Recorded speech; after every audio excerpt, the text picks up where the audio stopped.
ডাবলই চ্যানেলে আপনাকে স্বাগত। আজকে single phase, three phase, 220 line, 440 line power factor নিয়ে আলোচনা করব। ভিডিও দেখে উপকৃত হলে অবশ্যই সাবস্ক্রাইব করবেন। তো চলুন কথা না বাড়িয়ে শুরু করা যাক। সিঙ্গেল ফেজ বলতে এমন একটি লাইনকে বোঝায় যেখানে একটি মাত্র ফেজ তার পাওয়া যায় এবং সার্কিট সম্পূর্ণ করার জন্য নিউট্রাল তার ব্যবহার করা হয়। সিঙ্গেল ফেজে সবসময় নিউট্রাল তারের প্রয়োজন হয়। সিঙ্গেল ফেজে ভোল্টেজ পরিমাপ করলে 220 ভোল্ট পাওয়া যায়, তাই একে 220 লাইন বলে। থ্রি ফেজ হলো এমন একটি লাইন ব্যবস্থা যেখানে 3টি ফেজ তার পাওয়া যায়। এখানে যদি আমরা প্রতিটি ফেজে ভোল্টেজ পরিমাপ করি তাহলে প্রতিটি ফেজে 220 ভোল্ট করে পাওয়া যাবে। থ্রি ফেজ লাইনে আলাদা আলাদা ফেজ ভোল্টেজ পরিমাপ করলে নিউট্রাল তারের প্রয়োজন হবে। আর যদি আমরা দুইটি ফেজ পরিমাপ করি তাহলে 440 ভোল্ট পাব। এখন যদি আমরা কোনো লোডে দুইটি ফেজ তার ব্যবহার করি তাহলে সেক্ষেত্রে বলা যায় এটি 440 লাইন, কেননা দুটি তারের ফেজ ভোল্টেজ 440 ভোল্ট। আর যখন 3টি ফেজ তার ব্যবহার করা হয় তখন তাকে থ্রি ফেজ লাইন বলে। থ্রি ফেজ লাইন আবার দুইভাবে ব্যবহার করা হয়, স্টার এবং ডেল্টা। এখন আমরা জানব স্টার কি এবং ডেল্টা কি। থ্রি ফেজ লাইনে স্টার কানেকশন ও ডেল্টা কানেকশন বুঝতে হলে আমাদেরকে কয়েলের টার্মিনাল চিনতে হবে। একটি কয়েলের সাধারণত দুইটি টার্মিনাল থাকে, A1, A2। এটি একটি কয়েল যার দুইটি প্রান্ত। B1, B2 একটি কয়েল যার দুটি প্রান্ত এবং C1, C2 একটি কয়েল যার দুইটি প্রান্ত। এখানে A, B, C মোট 3টি কয়েলের 6টি প্রান্ত। এখন যদি আমরা A2, B2 এবং C2 কে একত্রে সংযুক্ত করি এবং কয়েলের অপর 3টি প্রান্ত A1, B1, C1 এর সাথে থ্রি ফেজ লাইন এর 3টি লাইন সংযুক্ত করি তাহলে এটি থ্রি ফেজ লাইন এর স্টার কানেকশন হবে।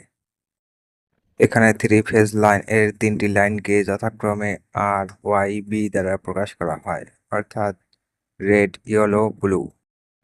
এখানে স্টার কানেকশনে মজার ব্যাপার হলো 3টি কয়েলের 3 প্রান্ত সংযুক্ত স্থানে অর্থাৎ A2, B2, C2 সংযুক্ত স্থানে নিউট্রাল লাইন তৈরি হয়।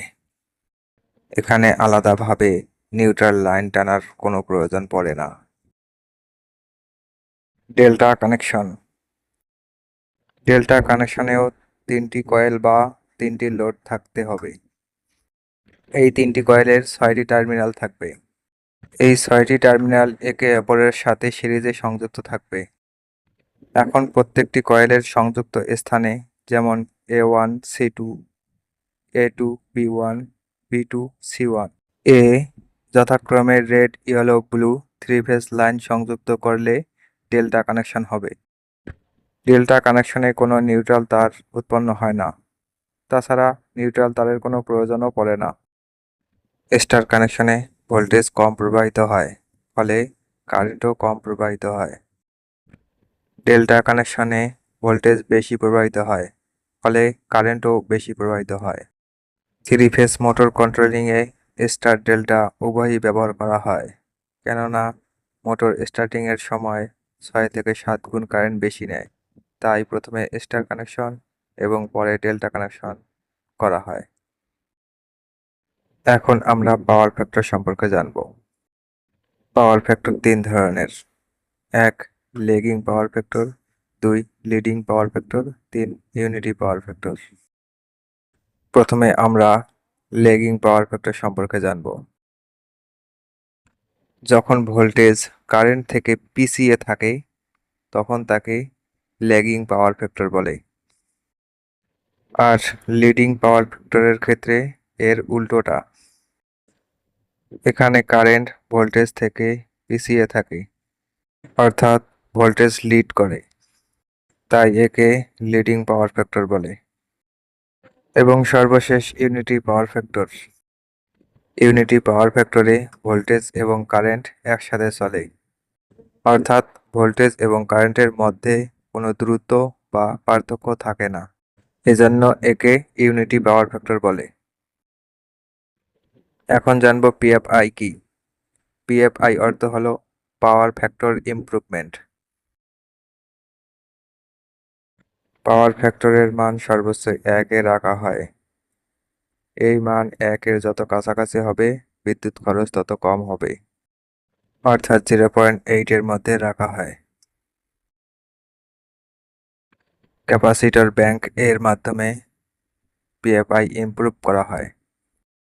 ক্যাপাসিটরগুলোকে স্টার ও ডেল্টা কানেকশনের মাধ্যমে পিএফআই ইমপ্রুভ করা হয়। এই চ্যানেলে নতুন কিছু শিখে থাকলে অবশ্যই সাবস্ক্রাইব করবেন। ভালোভাবে বোঝার জন্য প্রথম ক্লাস থেকে দেখে আসবেন। সুস্থ থাকবেন, ভালো থাকবেন। আল্লাহ হাফেজ।